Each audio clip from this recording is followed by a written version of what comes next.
2 weeks ago, I compared Michael Jackson's Thriller with David Bowie's The Rise and Fall of Ziggy Stardust. And now, after much anticipation, I finally have the results. And the winner is, drum roll please,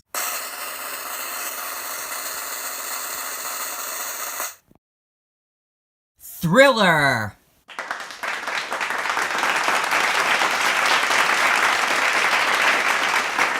While The Rise and Fall of Ziggy Stardust has been eliminated, Thriller has moved on to the second round. Anyways, I hope you enjoyed this next comparison.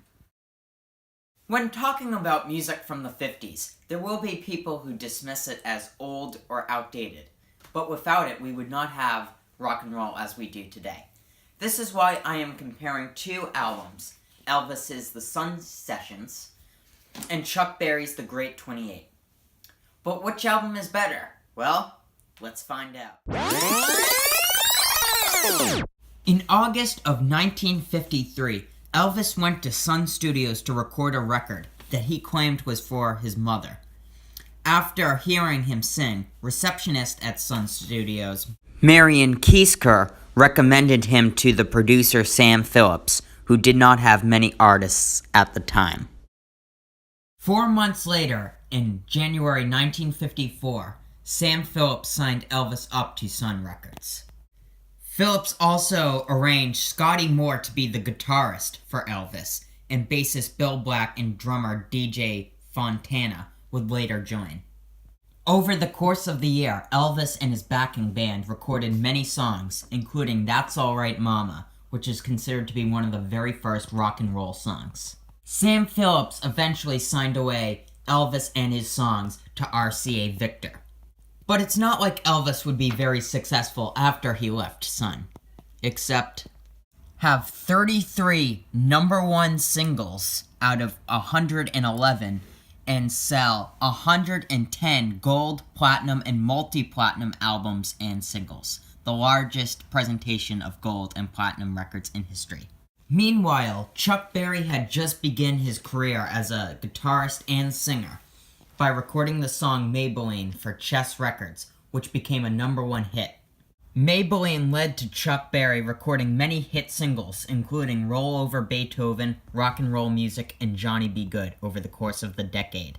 And like Elvis, Chuck Berry became a teen idol.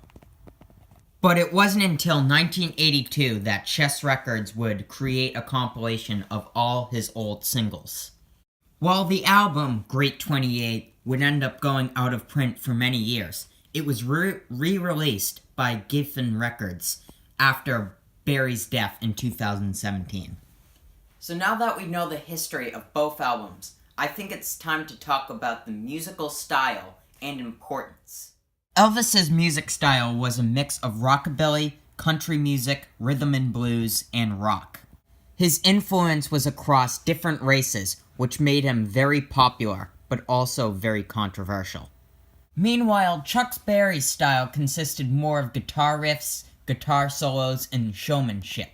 Lyrically, his songs also focused on things such as teen life and consumerism.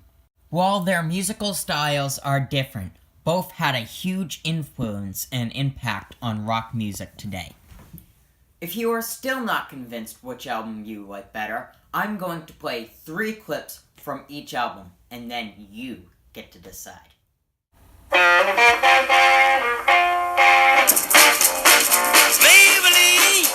why can't you be true? Oh, Maybelline, why can't you be true? You done started doing the things you used to do. Well, I heard the news, that's good to rockin' tonight. Well, I heard the news, that's good to rockin' tonight. I'm gonna hold my baby.